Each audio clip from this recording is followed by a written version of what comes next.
Good afternoon, magandang hapon po.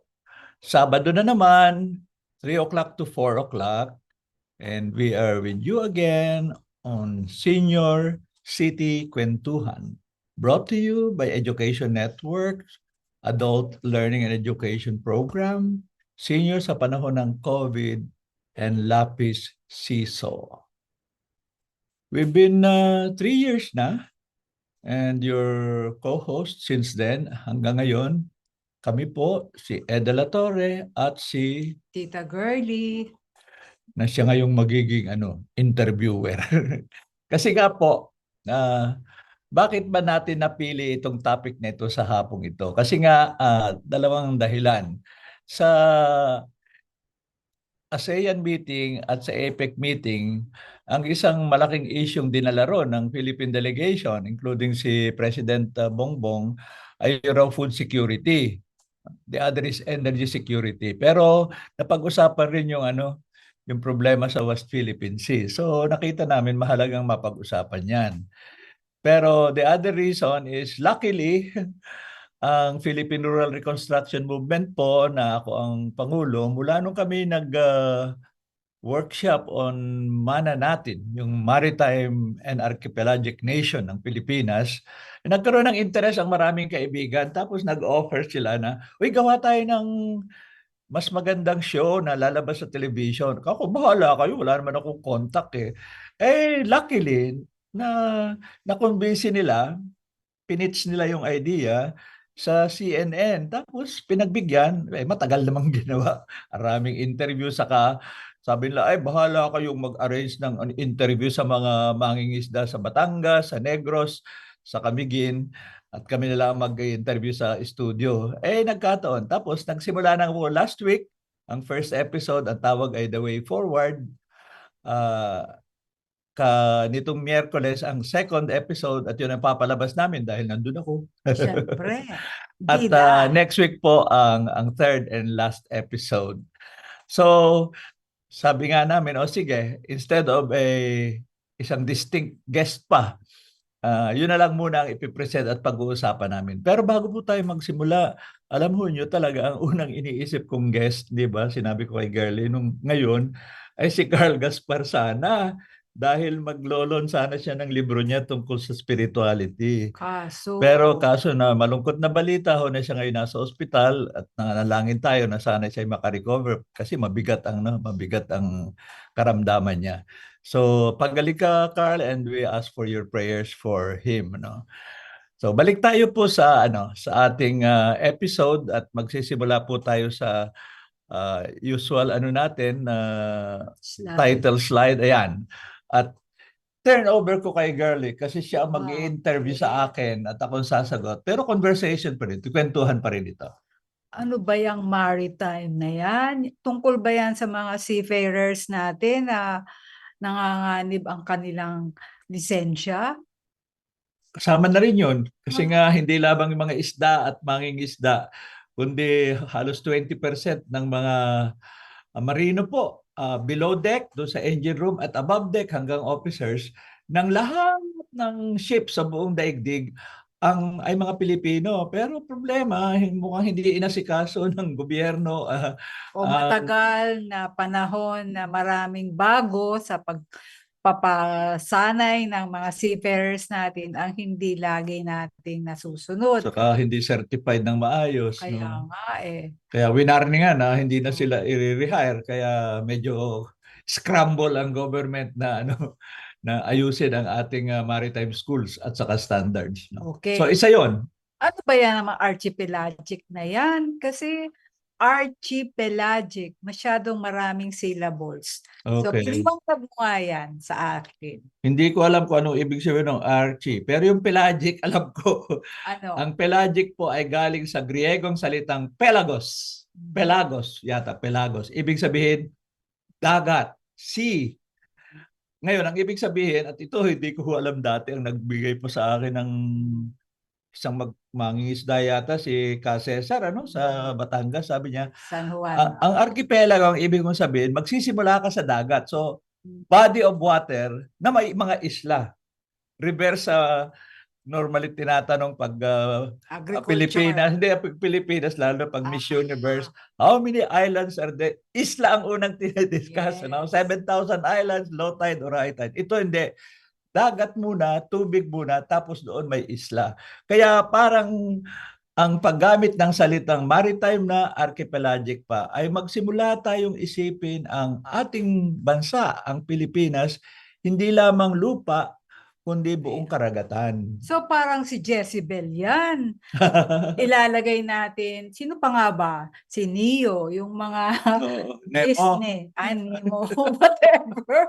Pero sige, seryoso na tayo. Ano nga ba ang the way forward at bakit tayo sa mana nag-iimahinasyon o nililikha natin sa ating utak na merong bagong Pilipinas na dapat nating tanawin bilang ating pamana sa ating bansa. Kasi nga at makikita, mapapakinggan po natin paulit-ulit yan sa mga mapapanood nating video. Dati po, ako personal, nagtrabaho ko simula sa rural sa Federation of Free APEC. Farmers. Ngayon na nasa Philippine Rural Reconstruction Movement po ako, laging naisip namin, bagamat may upland, sinasabi namin upland, lowland, coastal, pero ang tendency, ang focus ay talagang yung lowland, lalo na bigas. Pero sinabi nga ng mga mangingisda, kami naman, hindi naman Oo. pwedeng kanin lang, paano yung ulam, lalo na yung mga, ang isda ang Isda. pinaka-source ng protein. Kaya nung pinropose nga po natin sa mga kaibigan gustong tumulong, sabi ko siguraduhin natin na yung show sa CNN ay may mga boses, hindi lang pictures, kundi tinig mismo ng mga maliliit na mangingisda. Pero sila rin ang nagsabi kasi sila ang mas, sabihin natin, alam ang industriya ng media. Sabi niya, Ed, alam mo, bagamat tayong lahat ay para sa maliliit, hindi sila tinuturing na news pag walang malalaking involved. Kaya sabi nila, kailangan nating mag-interview ng mga government officials, ng mga academics, ng mga scientists. Although kasama ka rin, at lalo na sa yung dating BIFAR director na si Asis Perez. Sama rin natin si Clarita Carlos dahil national security, mga ganong usapin, no? Pero sabi nga nila, at saka bagamat hindi naman yun ang pangunahing tutok nitong the way forward, hindi natin pwedeng iwasan o hindi banggitin yung geopolitical conflict na nangyayari, na hindi naman yan sa pagitan lang ng China at Pilipinas, kundi buong mundo yan tinitingnan, pati ang US involved. Kaya sabi niya, ayaw nating malunod o parang saling pusa lang yung tinig at issue ng mga maliliit na mangingisda. Pero tanggapin na natin ang katotohanan, medyo mapait man yan o malungkot, na sa mata at pagtansya ng mainstream media at ng mga politiko, parang hindi sila ang main players. Oo nga. So, ang idea po natin dito ay, kumbaga, sinasabi lang natin, okay, hindi nga kami ang bida, pero hindi nyo kami pwedeng extra lang. Dapat kami ay integral sa anumang usapin. Otherwise, labanan lang yan ng malalaki, labanan lang ng mga politika at mga malalaking bansa. Paano naman ang issue ng maliliit na mangingisda na hindi lamang para sa kanilang sarili, kundi sila rin ang magbibigay sa atin ng ulam. Kasi ang isda at mga galing sa lamang dagat ang pangunahing pinanggagalingan ng protina. Okay. Compared sa carbohydrates na bigas. Palabas na natin. Alin, ang una nating Alin. ipapalabas po, kaya ako hindi pa sigurado, sana matutuloy ito at mangyayari. Nag-eksperimento po kami kasi dati kami, pag nagpipresent ng galing sa ibang programa, binablock dahil wala raw wala raw permiso. Tingnan natin muna. Pero ito naman ay ipapanoorin natin sa mismong source sa CNN, no. So ang una po natin papakita, 10 minutes lang ito, ay paano inintroduce ni ano pala ganyan, ni Rico Ison yung programa ng yung programa ng The Way Forward, at paano niya kami paano niya kami pinagpaliwanag ng co-host na si Karen Jimeno. Jimeno.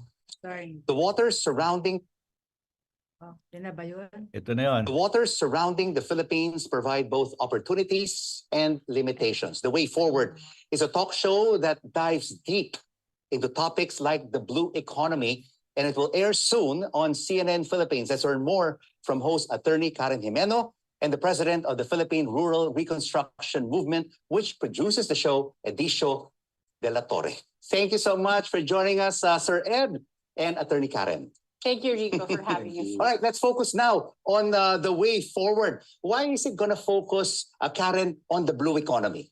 The blue economy is, for me, like similar to the term green economy, where it's land focused when you're talking about green economy.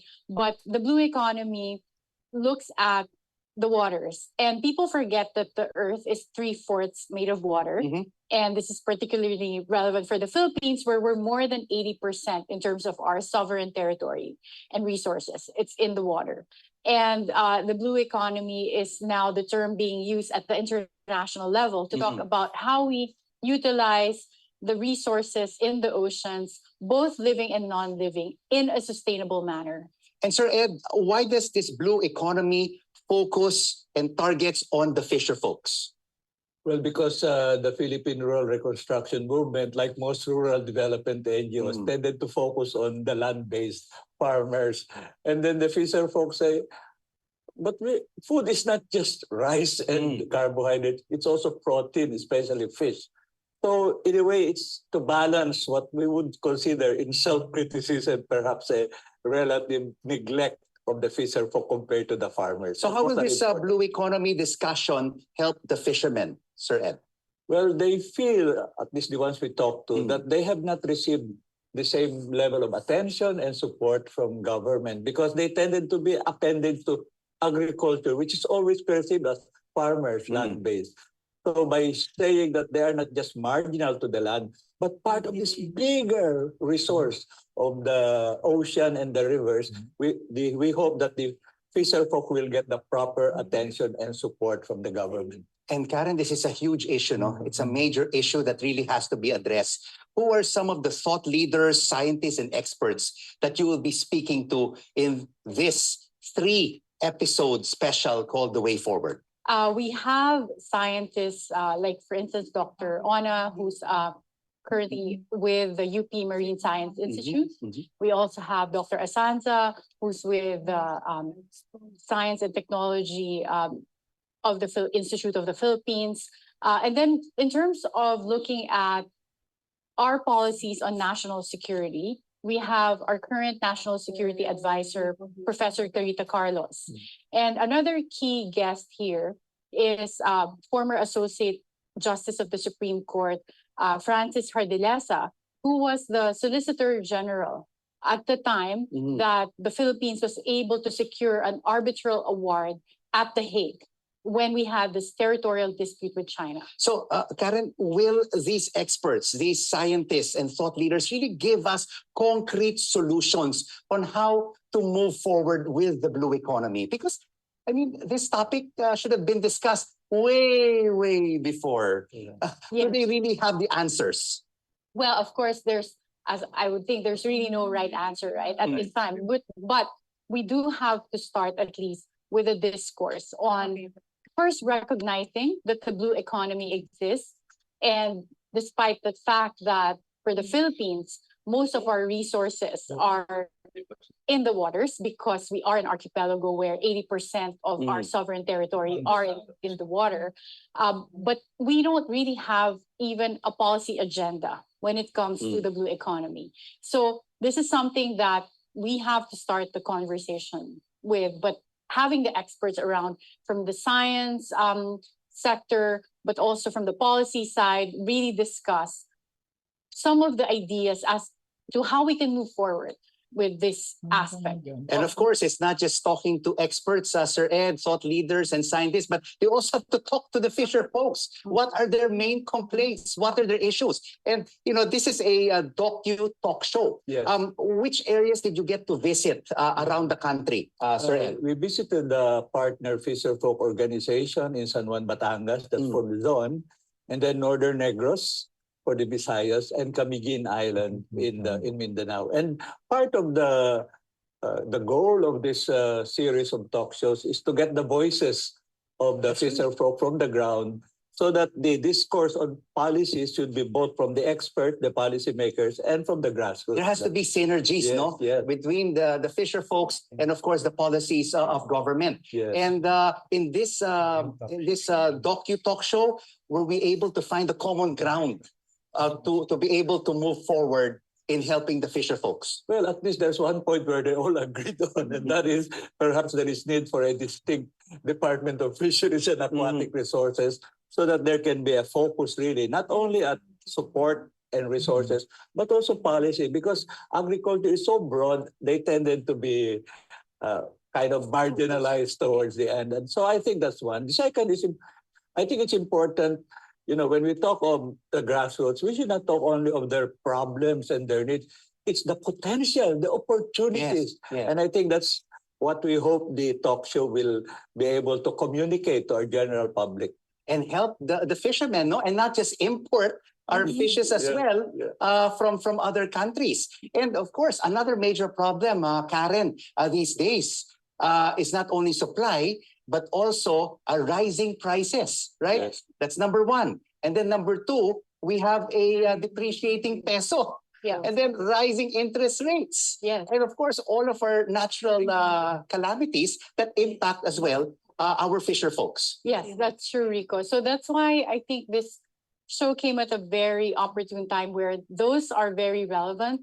And since we're also a country that's running at a deficit right now, the blue economy is more relevant in that sense, because if we've been land focused for a long time. Yes. So we have not much policies really on how we exhaust or even explore the resources from our sea.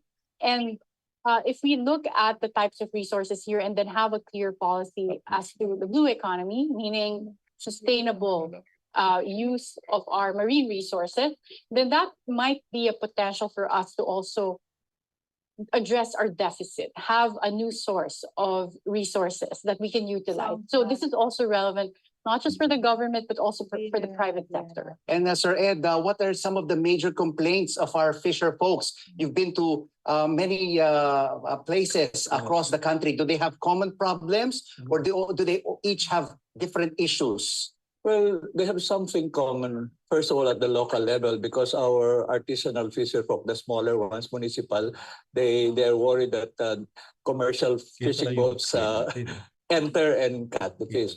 But they're also concerned about sustainability, how to protect the mangroves, how to prevent further pollution, especially by plastics on our land. But then the other thing that they agree on is the need for post-harvest and marketing support. I was surprised to find out, and I didn't know that, you know, in Northern Negros, they told me that there's an 8 billion peso export market for blue crabs. I never associated blue crabs with Negros. I always thought it was sugar. So their point is, These are the industries that we really have to enhance. yeah, because the whole point is from the small primary harvesting to processing to packaging and export. That's why they want a whole food system approach to this blue economy. And I think that's the main message we want to bring to the fore, that there is a potential here, but we have to get our acts together. We can't have the small ones separate from the middle ground and from the bigger industries. And we have the resource. It is just that, as Karen said, we're not aware of them, and there's not enough emphasis, perhaps. That's why, again, the big commercial fishers and the small fishers agree at least at one point. They say we can quarrel on other things. Let's get a government agency dedicated to this so that we can harmonize the policies and give enough support. And of course, the bottom line is support from the government, support from the private sector, and money, financing to help our fisher folks. And Karen, the Way Forward starts this week. Please invite our viewers to watch the Way Forward with Attorney Karen Jimeno. Thank you, Rico. I'm inviting everyone to watch The Way Forward. This starts tomorrow, Wednesday, January 8th at 8:30 p.m. And it airs every Wednesday. It's a limited 3-part series. So 9, 16, and 23 of November. Thank you so much to you both for joining us on The Final Word. Thank you, Rico. Attorney Karen Jimeno and Sir Edicio de la Torre from this new CNN 3-part series, The Way Forward. Thank you. Salamat, salamat. Medyo siguro ang nangyari, napakinggan nyo yung sound. Pero hindi tumakbo yung video kasi ay, bago kami, hindi namin alam paano nga ba ito. Sa sinasabihan kami ng aming teke na ano na pwede raw ano yun share window at sige habang hinahanap natin kung paano yun tuloy muna natin ang usapan Girlie. Mahirap talaga yung mga senior na nag-o-online vlog. Buti pa yung mga bata. But anyway, ito pong film na dapat napanood ninyo ay nasa YouTube naman po. Basta hanapin lang po ninyo The Way Forward sa YouTube na produce ng Philippine Rural Reconstruction Movement. Ang ganda nga sana po nung film. Kaya tuwan-tuwa na sana kami. Akala namin ganun na lang kadali na to share the link.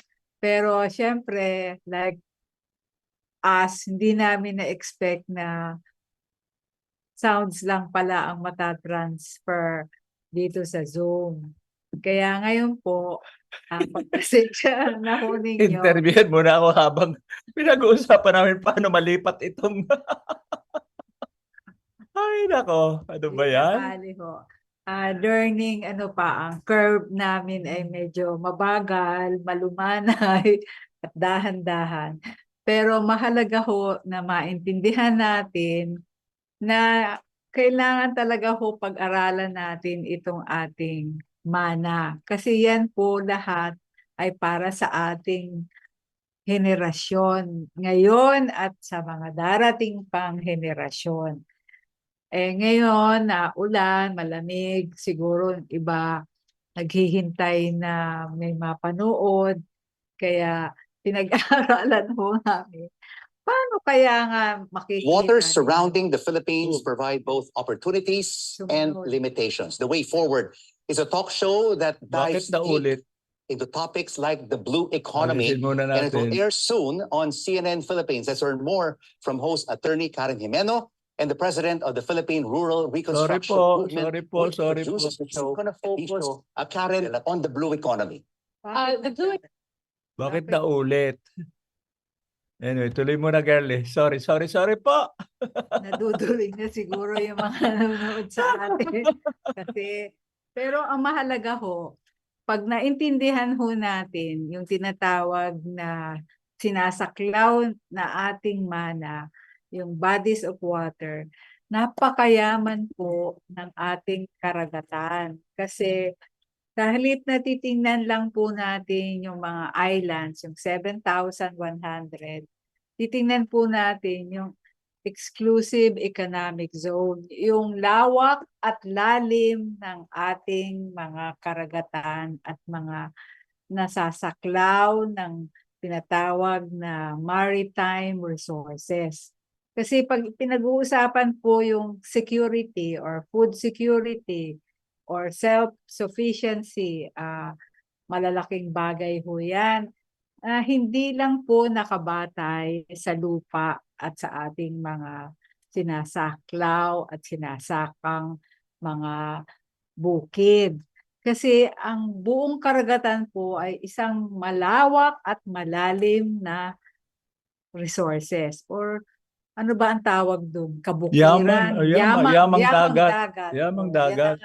Na wawiden ang ating mga pag-aaral at kailangan po nating maintindihan na yung hindi lang yung mga seafarers natin ang nakakaunawa sa bawat dagat na kanilang tinatahak, no, o kanong mga iba't ibang navigation routes, Pero ang mahalaga po, lalo na sa itong mga henerasyon natin na nagsisimula na sa When people think of the ocean, pagiging they think fish. masipag, importante po hindi lang ang mga isda sa karagatan natin. Napakarami pong minerals, napakarami pong pagkukunan ng ating enerhiya or energy sources. At ang isa pong bagay na dapat maintindihan natin, dun po sa buong kasaysayan ng sanlibutan, When marami people pong think of the bagay ocean, ay they think nagsimula sa But karagatan. Ano na ba? Makikita na Tinitingnan ba natin nila? kung mapapanood na. Tingnan natin. O sige, Murbahan. one more attempt. Kung hindi po ay talagang magtiis na kayo sa amin. Kakanta na ho kami at sasayaw. Ay nako, paano kaya yun? Talagang Ilang beses na nga po nag-practice si nag-practice Ed. ako kanina tapos O hindi yan, pa rin. nakikita pa ba yan? Hindi eh. Screen, share screen. Yan. So kaya Nakikita ba tingnan yan? natin. Kung share screen, makikita kaya? Share Hindi window daw eh. eh. Share window po. Sabi sa amin, Hindi ang ano screen. ay share window. Pero paano ba nag-share Nasaan? window, Cass? Alam mo? Share window. Ang nakalagay na dapat ay YouTube. Oo. I-share mo. Oo. Tapos, ganito daw yon. Ano? Yun o. Merong Sorry ho Google ha. Chrome. Teke ang ano ngayon? Ano yun? Yan o, may sinasabi siya na sa Magsisimula tayo sa YouTube. yan, isi-share mo daw yung ganun eh. Yun o. Alin? Pag pumunta ka raw doon, Saan ako pupunta? sa screen. Punta Oh. ka sa screen. O, share screen ko. Okay. Okay, yung screen. Dropbox lang ito. Google Drive. Meron Box. na tinatawag na ano ba yun? May OBS Studio 28.1. Ito. Yeah, may mga ganyan daw Tingnan natin. na isi-share mo. Parang Did isi-share you mo know yung that this sound. is so much more than that? Ito kaya. The Philippines Lalabas Exclusive pa. Economic Zone covers an estimated Ayan po, 2.2 playing na million po. square kilometers of water. Galing. Tingnan natin. This makes up 82% of our territories. And yet, it So, was only this year when the Philippine Rural Reconstruction Movement pero hindi pa defined the natin Philippines nakikita sa as a Facebook. maritime archipelagic nation or MANA. In this Ito. three-part special, we explore what the blue economy is about and dive deep into the Philippines' unexplored potential. I'm attorney Karen Jimeno, and this is the way forward. Ano sabi niya? In this episode, we sit with movers, shakers, and thought leaders who will give us an overview of how critical the ocean is to our food security. Welcome to the way forward. Join us as we discuss and investigate key economic issues impacting the Philippines and Asia. Joining us today is the president of the Philippine Rural Reconstruction Movement, Mr. Edicio de la Torre. Ed, you recently spoke in the MANA conference and referred to the Philippines as maritime and archipelagic nation. Can you expound on this? March is like 1 year after the 500th anniversary of Magellan Camp. What does it mean to be the Philippines? We never think of ourselves as first an archipelago. An archipelago by definition is a body of water on which there are islands. We are much bigger than the 300,000 square kilometers of land. So the idea of mana natin, dinagdag ko yung natin, is our heritage. And we should value it, we should appreciate it, we should develop it, and if necessary, we must defend it. So can you give us an overview of the fisheries sector? I want to take off from my recent visit to Negros where the fisher folk, especially the women, were saying, do not think only of rice. I think we capture and produce close to 4.4 million metric tons. I think close to over 800 municipalities have coast. Fish is still the largest source of protein. why a lot of the fishermen in the Philippines, the fisherfolk, why are they still considered poor or they don't really earn as much in the industry? There's a parallelism between small farmers and small fishers, but the difference also is that the farmers as a sector is top of the mind. Fishers, they're like on the margin, so there's not much attention paid to them. That's part of the reason why they want a separate department of fisheries that can really pay attention to their specific interests, their needs. How come we still import some seafood from China? Yeah, our fishing grounds are partly already overfished, especially inland fisheries. But our richer resources on the ocean part, especially on the West Philippine Sea, that has become a problem. When big international boats come and fish, and they not only fish, they really capture food because they have large net, and in particular, galunggong is one of our top fish we consume, and it is our top imports. And they are frozen, they are caught from our seas, mainly Chinese fishing boats. And I was told, they don't really eat galunggong there. They just re-export it to us. They end up fishing galunggong from our waters and then sell it back. Yeah. Mentioned kanina yung West Philippine Sea. What is the significance of the West Philippine Sea to the Philippines? It belongs to our exclusive economic zone. The resources in that should belong to, or should be exploited, should be developed by us. I know the late ambassador to China, Chito Santa Romana, was a board member of the Philippine Rural Reconstruction Movement. And he used to tell us, Ed, I have talked to the Chinese government. At the very least, do not make it a common fishing ground for Filipinos. So he said, will you please check? Because they gave their word.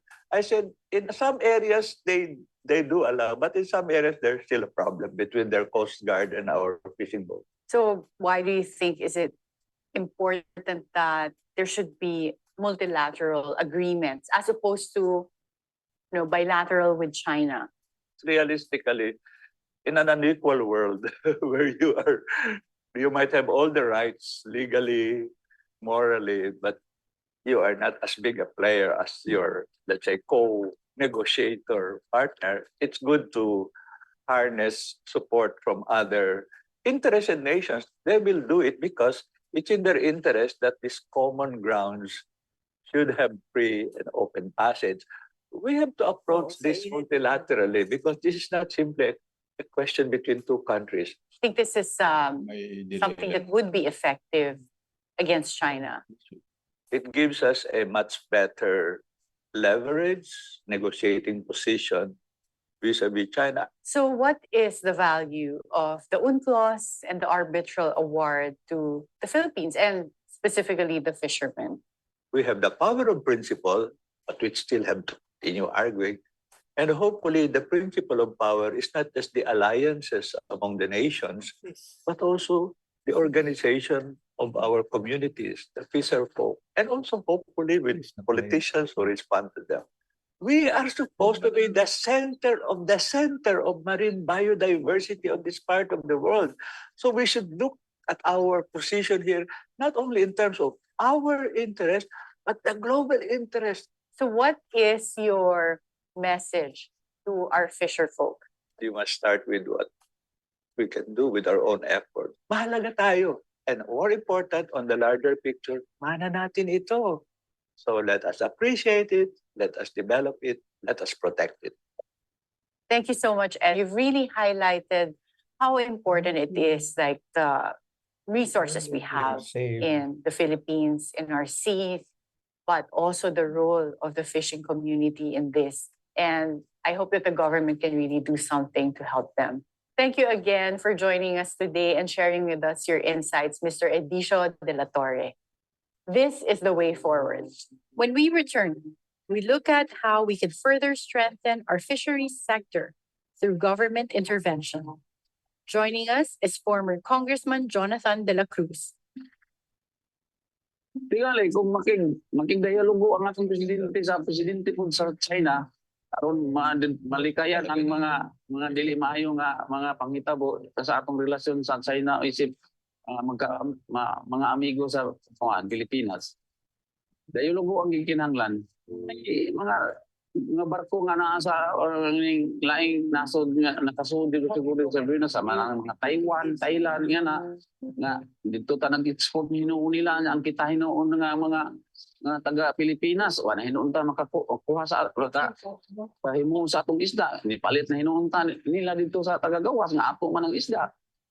Kung pwede maabot ang tingog dito sa kay Presidente Marcos nga moingon ko niya nga kung pwede lang gunsay ato, nguy ato. Ang ila dito manghilabot sa ila, dili pud ta magpahilabot sa ato. Ang ato, kung gikuha nila ang ato, atong gawion. This is the way forward.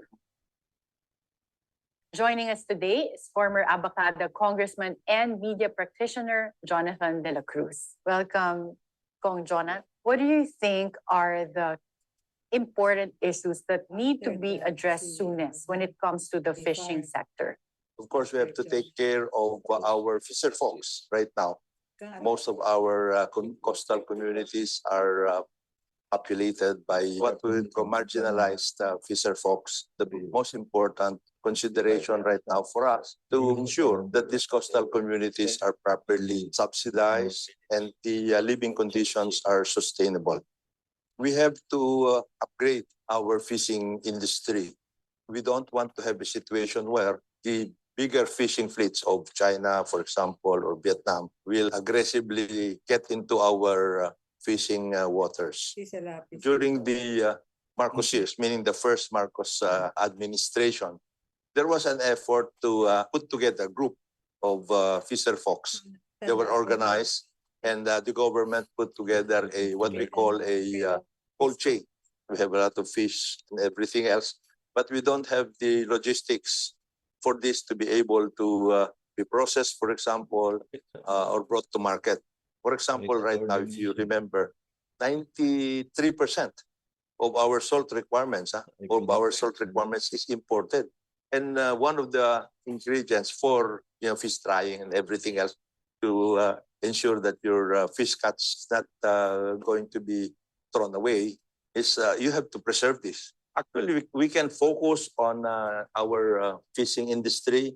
We have a Bureau of Fisheries and Aquatic Resources, and we also have a Philippine Fisheries Development Authority, which can actually, with these two units combined, can actually focus already. We call it National Convergence Initiative for Sustainable Rural Development.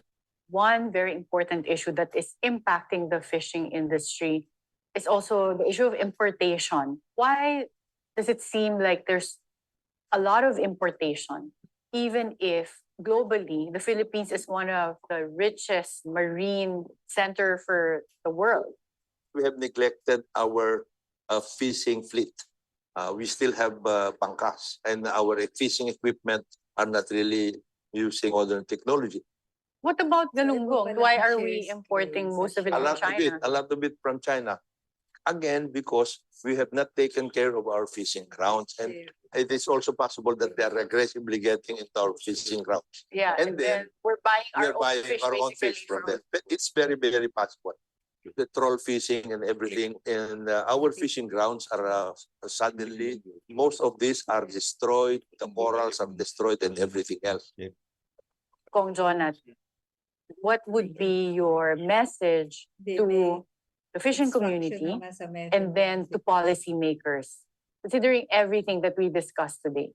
We have to take care of our oceans and our waters, our areas, through diplomacy and also through upgrading our own capability to enforce our own laws and our own requirements. Let us put our work together, and for our policymakers to be able to provide the necessary platform for our people to appreciate, understand, and assist in making sure that we get the most optimize the use of our waters and our oceans and our inland resources. That was very insightful. And I think your experience both as a legislator and working in government, really gives you this comprehensive understanding of all the issues and what needs to be done. Again, this is Congressman Jonathan de la Cruz with us, and this is the way forward. When we return, we discuss key solutions and insights of the current administration with Bureau of Fisheries and Aquatic Resources Officer in Charge, Director Nestor Dumenden. PRRM has spent over 7 decades in rural development. We were biased in favor of farmers, and the fisherfolk told us, food is not just rice, it is also fish. The Philippines is more than 300,000 square kilometers of land. Our exclusive economic zone is 2.2 million square kilometers. We are the 15th largest fishing nation in the world. The Philippines is a maritime and archipelagic nation, or MANA. MANA natin ito. We must defend it. Napapulitang kita ang mga basura. Iniba, naka-apekto diha sa pagbubus, pagtutubod sa buwan sa isla. Lagi na siya ipiktuman kaya nakadaot mo na siya. Ang basura sa laod na, dagan baga kayo manglutaw. Labi na ginugikan di bagyo, na paglurang. Naagidakan basura manglutaw, klase lang, plastik. Minus hidang kuha sa panagat sa laod. Hindi kan man po kay, dili man pres ang klima ko. Pagbugnaw ang silawom, wala gito na. Nanawalan ko sa gobyerno nga kami mga gagmay managat sana matugunan na ang among pangailangan o nga direkta lang sa amo mga gagmay nga mananagat. Mura po na ako ipangayo sa gobyerno. This is the way forward. Joining us today is the officer in charge of the Bureau of Fisheries and Aquatic Resources, Director Nestor D. Dumenden. Welcome, Director Nestor. Can you give us an overview of the fishing sector? The Philippine fisheries industry contributes about 1.27% to the GDP, and this is represented by about 2.3 million registered fisherfolk. And each of these fisherfolk has an average monthly income of 15,000 pesos. And the industry feeds 111 million with an average of 31 kilograms annually of fish. We have to capacitate our fisherfolk to reach the farthest waters of the country so that the aquatic resources of our country could be reached by our own fishermen. What is the difference between fisheries, fishing, and aquaculture? Fishing is hunting. Aquaculture is farming. Director Nestor, how is the Bureau of Fisheries helping the value chain? Extending assistance to our fisherfolk in mobilizing their produce from farm to market. I should be frank with that. The government should invest more in fisheries. Do you think that a Department of Fisheries and Aquatic Resources or something akin to that is necessary in order to increase the funding, but also the attention to issues that are specific to waters or marine life and that sector of the country? The fisheries sector program in the 1990s recommended that the fisheries sector should be given a department level category. What do you think can be done at the level of our current structure in order to improve the condition of our fisherfolk? We have to intensify educating our fisherfolk. There are still lots of our fisherfolk that do not believe the fish in our seas are finite. We have to strengthen our supervisory role in law enforcement and monitoring. Let's shift to a different type of security threat. And perhaps, do you get to see in your line of work the type of intrusion that we experience from foreign fishermen? Recently, there are reports of some intimidation by foreign, not necessarily fisherfolk, but and not also military, especially in the West Philippine Sea. We are closely working with the law enforcement agencies so that our fisherfolk will be protected in their fishing activities. Did you see a difference in terms of our ability to utilize and fish in our territorial waters, particularly in the West Philippine Sea, after we obtained a favorable ruling through the UNCLOS? Yes, prior to that ruling, our fisherfolk were freely fishing in those areas, Scarborough and Spratly Islands. So it seems like there was this opposite effect where after we received a favorable arbitral award, that's when the incidents of being intimidated or harassed from non-Filipino fishermen started. Yes. What do you think would be a practical solution, considering that this is the effect we've seen when the Philippines tried to remedy the situation or the dispute with the West Philippine Sea using international agreements? I think that ruling should prevail. We have read in the papers about support of other countries, and that gives us that uplifts our morale, that those areas awarded to the covered by the 200-mile economic zone are ours, and UNCLOS also is consistent with that. So I think we can confidently claim that those are still our fishing ground. What would you say is a major issue that needs to be addressed in order to improve the conditions, one of our fisherfolk, but then also to increase the utilization of our marine resources? First is we have to modernize our fishing industry. Second is that our laws should be based on science.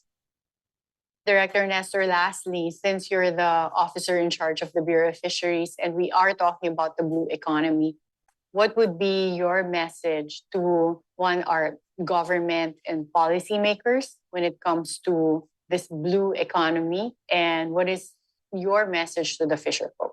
To the government, we know that our future lies with our oceans. Our fisherfolk, let us not kill the source of our livelihood. If we do not care of our seas, as if we don't care for our children. Thank you so much, Director Nestor Duminden. And this is the way forward. When we return, we discuss how we can grow the fisheries sector with former Bureau of Fisheries and Aquatic Resources Director Asis Perez. PRRM has spent over 7 decades in rural development. We were biased in favor of farmers, and the fisherfolk told us, food is not just rice, it is also fish. The Philippines is more than 300,000 square kilometers of land. Our exclusive economic zone is 2.2 million square kilometers. We are the 15th largest fishing nation in the world. The Philippines is a maritime and archipelagic nation, or MANA. MANA natin ito. We must defend it. Oo, sang-ayon ako na magkaroon ng departamento yung pangisdaan. Dahil mas nakikita namin makakapokus yung gobyerno, mas konti lang yung nakukuha ng Bureau of Fisheries doon sa bondo ng Department of Agriculture. O so magiging departamento ng pangisdaan, mas magkakaroon ng isang tutugon at magtutuon ng pansin upang pangalagaan yung pangisdaan mismo. This is the way forward. Joining us today is former Bureau of Fisheries and Aquatic Resources Director, Attorney Asis Perez. Do you think that we as a country are doing enough to help or address the issues of our fisheries industry? Our water is 8 times bigger than land. And we're yet to fully develop this potential. There have been suggestions that the Department of Fisheries would be appropriate. Yes, that has been the call of the industry ever since, a long time ago. We're supposed to take care of the exclusive economic zone of the country. And we're dealing with international issues as well. The small agency like BFAR is simply not enough to do all those tasks. There are some data on fishermen being among the poorest in terms of profession. We're able to improve on that. No longer the fishermen who are the poorest, but it's not the farmers. There was a shift from volume-based production to value-based production. Can you give me concrete examples of policy reforms or government programs that have supported a shift towards value-based production. Before, we don't have close season in fishing. And so we fish all the time for 12 months in some areas. But now we've restricted fishing to 9 months. So lower production cost because you go to the sea only 9 months. But lo and behold, you produce more. But why is importation right now at an all-time high? When government imports the fish, the aquaculture sector lose money. The importation of galunggong is a fairly recent phenomenon. Remember, in 2013, we were hit by Yolanda. We lost about 60,000 of our fishing boats. Wipe out. 5 months later, Glenda hit us, and it affected the production area in Region 5, Region 4, and Region 3. Did we import? No. The good thing about fisheries is fish has the capacity to compensate for its growth. What is not being considered is the prevailing prices. If you look at the price, for instance, of bangus and tilapia, no change. It's almost always 120 to 130 for tilapia, 160 to 170 prevailing price of bangus over the last 5 years. Your galunggong is 240. Why is galunggong expensive? In 2017, there was a decline of about 70,000 metric tons of galunggong. And it coincided with China taking much fish from the West Philippine Sea. There's a time of the year when you find this galunggong congregating in our EEZ, probably around 100 nautical miles up in Palawan. And during those period of time, you will see that this is the time when intruders will come in and get the fish. There's no reason why we cannot believe that part of those catch illegally taken from our waters are the ones that we're buying. Given that, do you think there's any value in the Philippines obtaining a favorable arbitral award under the UNCLOS in order to, one, restrict the harvesting or intrusion into the Philippines' territorial waters, and then being able to ensure that if we have a closed fishing season, that there's really no fishing going on coming from non-Filipino fishermen? Well, we won already. So we're hoping that our country, current administration, will continue to assert and stand its ground. Since we were already talking about the way forward, what would be, in your opinion, the top 2 issues that need to be addressed immediately in order to improve the state of our fisheries sector? Support the creation of a department. What is needed is to develop a policy framework that will ensure that the private sector will be inspired to invest, to put in the technology so that the fisheries part of the blue economy is fully realized. What would be your message to the president, who also happens to be our acting agriculture secretary, when it comes to addressing food security? When the president in his SONA, he mentioned not really food security, but food self-sufficiency. That's very different. Now, when the president speak about food self-sufficiency, it is food security also, but the source is local. What we are against is unnecessary importation that affects local production. Or the other types of inputs are expensive, Are like for expensive. instance, corn that we can't Yeah. produce ourselves, or we have Well, shortage on. Yes. For things that, like, when you produce pork or chicken, you need feeds. Same way with fish. We're not against importation of important ingredients, but finished products, we're not very happy. Thank you, because that's very enlightening, especially when we link our blue economy and our fisheries industry with being self-sufficient, which is one of the stated goals of our government under the new administration. Thank you, Attorney Asis Perez. Is there any final message you have for our fishing communities, and our policymakers? We have vast resources that are waiting to be utilized for the benefit of the nation. We are a maritime country, and we have to embrace that concept that we are a maritime nation. Again, Attorney Asis Perez, thank you. This is the way forward. When people think of the ocean, they think fish. But did you know that this is so much more than that? The Philippines' exclusive economic zone covers an estimated 2.2 million square kilometers of water.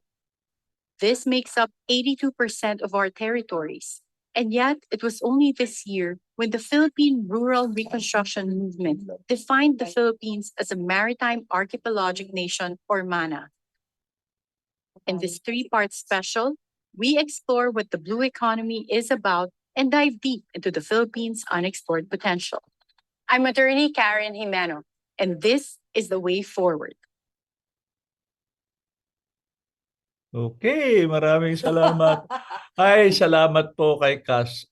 Iba na talaga ang Gen Z. Mabilis magturo sa seniors. 10 minutes, na-figure out din namin na iba pala ang share screen sa share window. At pag iba't iba ang sources ng link, Iba-block ka. Iba-block ka ng iba-block ka. Facebook eh. Oh, sige. Anyway. Po, tandaan ho ninyo, kailangan nyo ng mga Gen Z na katulad ni Cass at saka mag-aral ng mabilis para hindi maging malumanay ang paghihintay. Anyway po, we're winding up. Siguro nais ko lang banggitin. Kung minsan over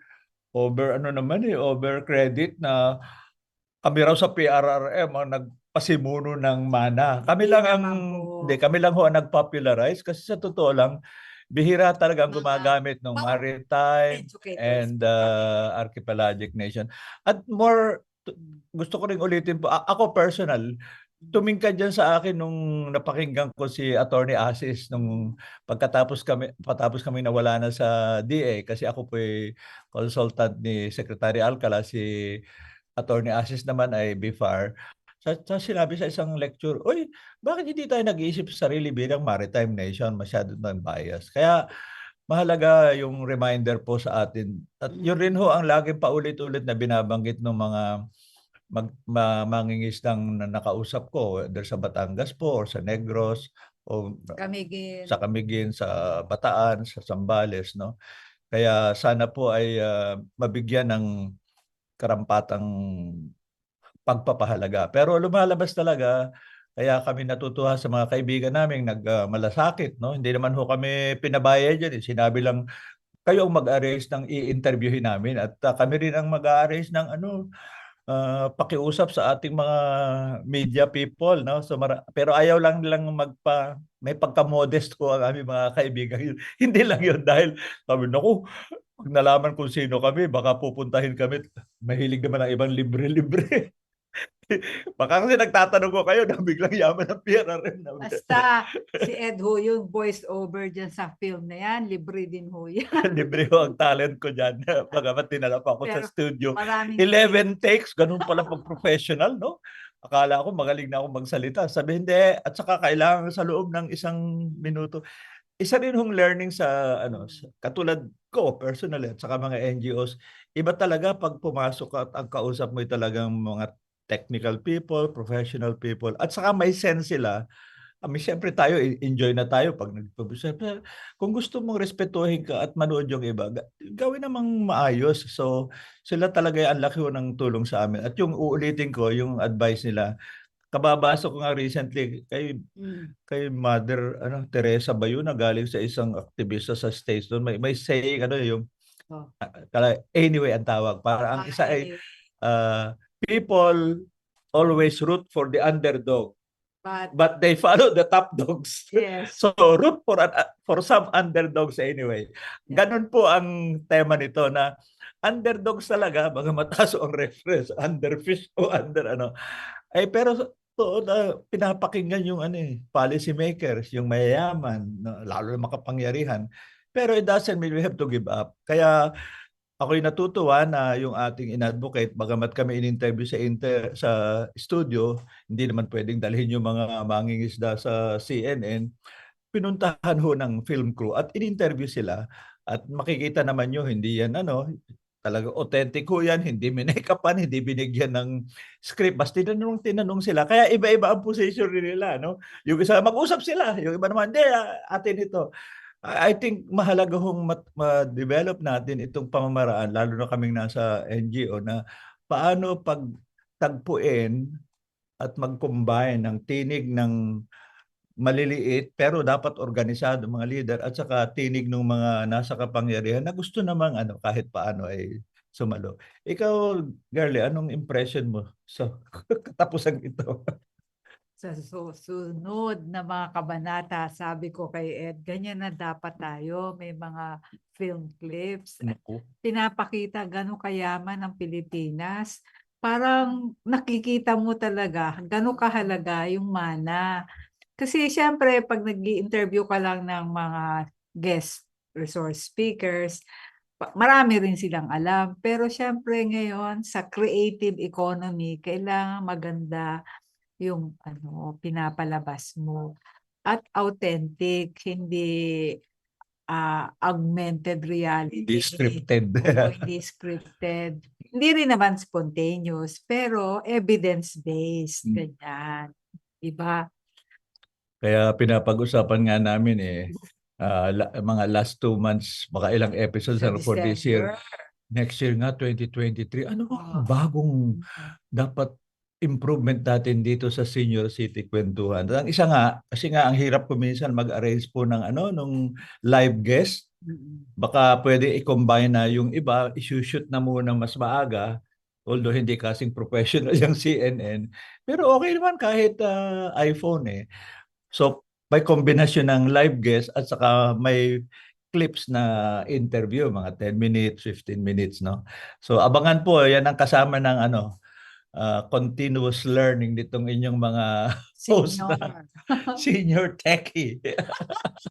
Pero talaga malaking bagay makakatulong sa atin ng mga kabataan.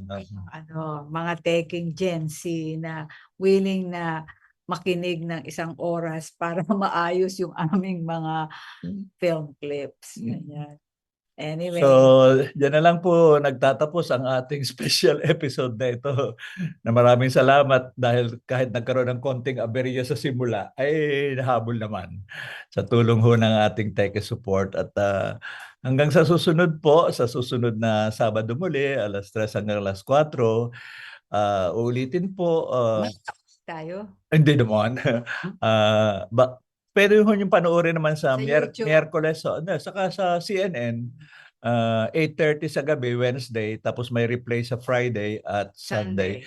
Yung huli at ikatlong episode po nung The Way Forward. Iba naman ang mga interviewin. Ang alam kong isang na-interview namin sa studio ay si Professor Clarita Carlos o National Security Advisor, no, na sinabi niyang food security is kasama sa national security at kasama rin yung yung dating ambassador natin si Del Rosario. Hindi, Manalo yung Si Manalo. yung nanay ng kasalukuyang DFA secretary natin. Kaya interesting. At saka may mga interviews pa rin ho mula sa dalampasigan sa mga leader ng mga mangingisda. So, abangan po at tingnan po natin sa mga susunod na Sabado. Sana po patuloy kayong makikinig.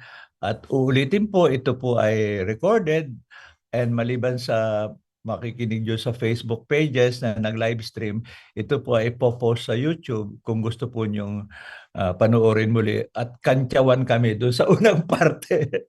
Ang lumabas lang, frozen yung image ni Rico Hison. Pero patuloy naman yung... at least wala naman kayong masyadong na-miss, mga mukha lang namin yun. Ang mas mahalaga itong actual episode na ang gaganda ng shot, no, tungkol sa fisher, sa underwater, no. Iba talaga pag ang mga tumutulong po sa NGO at tumutulong sa mga fisherfolk ay talagang professionals, technicians, at talagang sabihin natin, generous ang kanilang puso. They really gave their time, their talent, no? Because they feel na It's important. mahalaga. Sabi niya, ito lang ang tipayan pagtulungan natin ito. Kasi in the end, sabi nga, it's the country in which we were born, no? And we should do our share to lift it up. And hindi lang tayong mga nakapag-aral, nasa pwesto, kundi lalong-lalo na yung mga nasa ground, both on land, no? Hindi naman tayo ayaw sa farmers sa ground at saka waters. And uulitin ko po, mukhang hindi masyadong tumingkad yung tinig ng kababaihang mangingisda riyan. Sana sa susunod ay meron pa para balance po ang ang lalaki at babae. Sana pwede tayo sumakay sa mga scientific vessels kasi yan po ang mga scientists po dyan na nag-aaral ng mga marine species ay mga babae. Tama. Nung panahon ho ng Yolanda, ang una pong sumagip sa Tacloban ay ang scientific vessel ng BIFAR na si Asis po Ang director noon. ang director. At kami po ay nakasakay din doon. At na-interview namin yung mga women scientists at sinabi nila na gano'ng kayaman ang ating karagatan. Hindi ko alam na may mga laboratory pala sa mga scientific vessels, no? Ang galing. Sige. So, iba pang kwento ho yan sa mga darating na episode, abangan. So, dito po tayo nagtatapos. Maraming salamat muli sa ating co-sponsors, Inet Philippines, senior sa panahon ng COVID, Lapis Siso, and very special mention lalo na ngayong hapong ito dahil ni-rescue kami ng advice ni Cass na ating tech staff support. Paalam po rito at pagpalain kayo sa weekend pong ito. Ito po muli si Edela Torre at si Girlie Villariba. Stay healthy. Senior City Kwentuhan. Paalam po. Bye-bye. God bless.